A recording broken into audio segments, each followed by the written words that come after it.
cara, beleza? Essa é a minha 28ª aula aqui no canal. Só que agora eu comecei, como eu falei, tá na playlist de pré-cálculo do professor Wellington, tá? Vou dar continuidade complementando alguns conteúdos, tá? E nessa aula aqui eu preparei funções compostas, tá? Composição de função, quando a gente representa, tá? Dessa notação aqui, a f composta com g de x é diferente da gente compor a g com a f, tá? O que seria isso aqui? Cada uma representa uma coisa, tá? Essa aqui representa que primeiro é a f englobando a g, tá? E aqui é a g englobando a f. Dessa forma aqui, ó, a g englobando a f e aqui a f englobando a g. O que significa?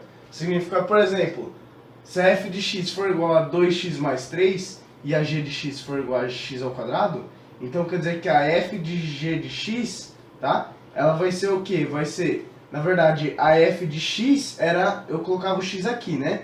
Então no lugar do x, eu vou colocar o g de x agora, tá vendo? No lugar desse x aqui, ó, onde tinha o x, eu vou colocar a g de x. Só que o g de x é x ao quadrado. Então eu ponho o x ao quadrado aqui onde tinha o x. Beleza? Agora, de forma análoga, a g da f de x, tá? G da f de x, eu encadeei a f dentro da g. O que eu fiz? Eu vou pôr a f de x dentro da g. Ou seja, a g era x, a g de x era x ao quadrado. Então agora onde tinha x aqui, eu ponho a f de x. Ou seja, a g da f de x é o quê?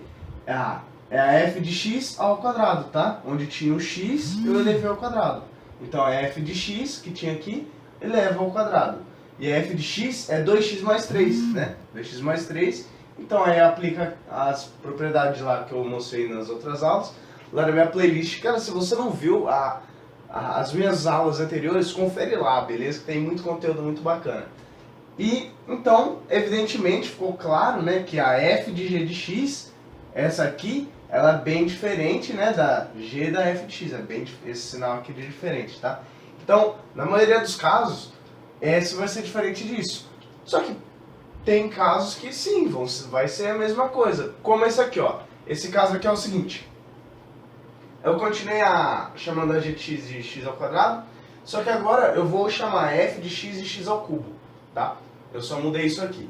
Aí o que eu tenho? Então, a g da f de x é o quê? A f de x é x ao cubo e a g da f de x é a f de x ao quadrado, né? Certo? A g de x é x ao quadrado, então o que está aqui dentro eu elevo ao quadrado.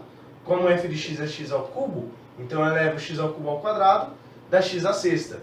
Que seria a mesma coisa, né? Tanto faz, que fazer x ao quadrado ao cubo. Porque também vai acabar multiplicando o expoente, que também acaba dando 6. 2 vezes 3 é a mesma coisa que 3 vezes 2.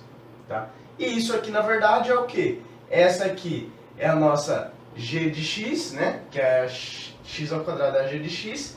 E elevado ao cubo é f de x. Então, isso aqui é a mesma coisa que f de g de x. Ou seja, a f ficou a f de alguma coisa, né? Era essa alguma coisa elevada ao cubo. Então, essa alguma coisa elevada ao cubo, tá? E a g de x era essa alguma coisa, que é o x ao quadrado. Agora, eu vou supor o seguinte. Em vez de ficar chamando g de x e f de x, ficar colocando várias letras, eu vou enumerar, tá? Eu vou colocar f1 de x, f2 de x, f3, até fn.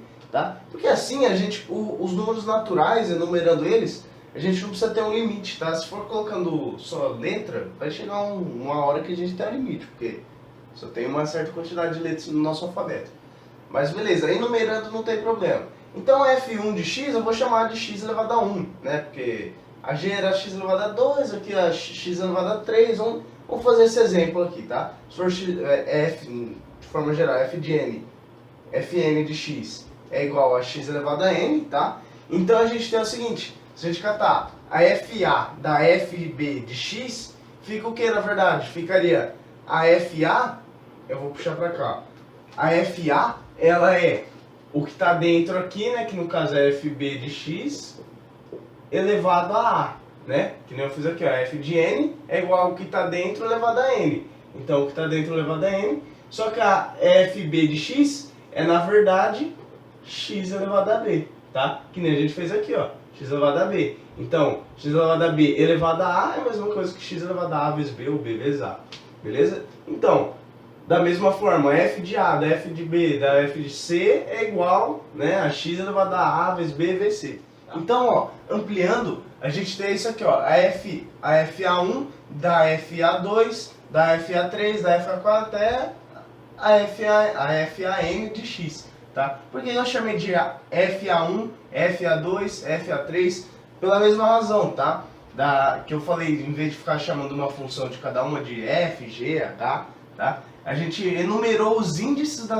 Sim, eu dei índice para o índice da função, tá? Não tem problema fazer isso. Contanto que eu explicite, tá vendo? Ó, esse índice aqui, ele tá embaixo menorzinho do índice que tá embaixo menorzinho da função, tá? Da notação da função. Então, fazendo essa enumeração dos índices, eu também tenho uma sequência ilimitada deles, tá certo? Então eu posso usar quantos n's eu quiser. Então, teria esse encadeamento de várias funções. E essa notação aqui é a mesma dessa, né? Ó, a FA1 encadeada com a FA2, né? Encadeada composta, tanto faz, tá? Composta com a FA3 até a FAN, tá? De x. Então, tudo uma composta com a outra de x, tá? Então, isso aqui eu vou dar essa notação. Essa notação aqui não existe, mas é um análogo pro produtório, tá? Se você não viu o produtório, cara, vê lá nas minhas aulas de produtório, beleza? Na playlist do Script Math Extremo, tá? Então, analogamente, a gente teria isso aqui, ó. Eu vou usar essa notação aqui, ó, para representar isso, tá? Então, a notação da composição de funções de x a i, tá? Com i indo de 1 até n, que é exatamente isso aqui que teve, ó, o i indo de 1 até n, tá? Então foi exatamente isso, eu usei isso. Então, como a gente viu lá, que ia multiplicando, né, ia multiplicando os índices, na verdade, da função no expoente do x, que era esse mesmo caso que estava aqui nesse cantinho, tá? Então multiplicaria A1 vezes A2 vezes A3 até, né, até o AN.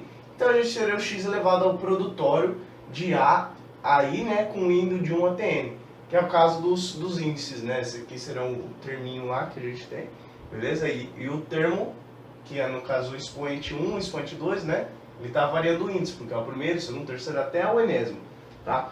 E tem um caso, supondo assim, vamos brincar um pouquinho mais, tá? Se a função tiver os índices não ser... Porque isso aqui quer dizer que os índices podem ser... Esse índice pode ser 3, depois o outro 4, aí o outro 50, entendeu? Então não tem uma ordenação.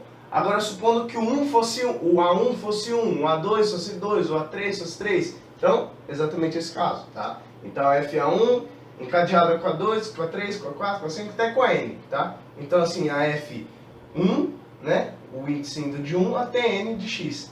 Teria o quê? Na verdade, x elevado a 1 vezes 2 vezes 3, né, até o N. Só que lembrando que no caso da função que eu dei lá, que a função N de x é igual a x elevado a N, tá? Isso aqui são só exemplos que eu estou dando. Não tem uma regra para isso, tá? É porque eu especifiquei a função, senão não teria como a gente saber, beleza? Então isso aqui na verdade é o n fatorial, né? Então x elevado a n fatorial, isso aqui, legal. Só que existe o seguinte, pra gente fazer essa composição aqui de... Vamos voltar para FG, tá? Porque agora eu só vou lidar com duas funções, então é melhor do que ficar lidando com F1 e F2. Mas para acontecer isso daí, dá a F ser composta com a G, tá? Para acontecer essa composição aqui da F com a G, que no caso isso aqui, ó. Então, existe a composição F com G, tá? Essa notação aqui que eu usei para essa proposição aqui, para essa afirmação que eu estou fazendo. Então, existe isso se somente se toda essa condição aqui for satisfeita, tá? Ou seja, essa notação aqui de reciprocidade, tá? Essa proposição é verdade se essa for verdade, se essa for verdade, essa também vai ser, tá? Porque ela está englobada pelo parênteses maior. Então quer dizer que, então, a G, vamos ler a condição, né? No caso então, a G ela tem que ir de A até B, tá? Ou seja, ela tem que ter um domínio A e um contradomínio B. E a F ela tem que ir de B até C, ou seja, ela tem que ter um domínio B e um contradomínio C. Por quê? Porque na hora de fazer essa composição aqui, tá, ó, a F com G fica na verdade assim, ó, o G dentro da F, tá? Então, o G ele vai ter o domínio aqui, esses X eles vão de um conjunto A, né, um intervalo lá. Vamos supor então, A gente tem a G assim, ó. Essa função aqui é a função G de x. Aí aqui tem todo o domínio de G. Todo o domínio de G. Tá? Que nem eu expliquei lá nas últimas aulas da minha playlist. Se você não viu, dá uma olhadinha lá que eu expliquei certinho, beleza? Então vai ter os elementos aqui do domínio do G. Então vai ter um elemento aqui que vai me dar outro, né? Aí vai dar a imagem aqui. E esse aqui então vai ser o contradomínio, tá? O contradomínio do G. E o que acontece? Se esse contradomínio aqui for o B, depois esses valores do contradomínio vão entrar aqui dentro do domínio da F. Ou seja, por isso que a F ela tem que ter esse domínio em B, tá? E o contradomínio, a F vai dar um outro contradomínio aqui, claro. Vai ser, eu coloquei C, mas isso não impede de o C ser igual ao A, tá? Por quê? Porque essas funções aqui, ó, por exemplo, essas que eu estava dando aqui, que é x elevado a n, contanto que o n ele seja maior que zero, tá? Vamos colocar que o n é maior que zero. Então, o que acontece? Se o n for maior que zero, isso aqui sempre vai acontecer se eu pego um número real, tá? Se o domínio da f for os próprios reais, for todos esses aqui, ó, o que acontece é que todo número real x que eu elevar a um número maior que zero vai dar um outro real. E, consequentemente, o contradomínio da f vai ser os próprios reais também.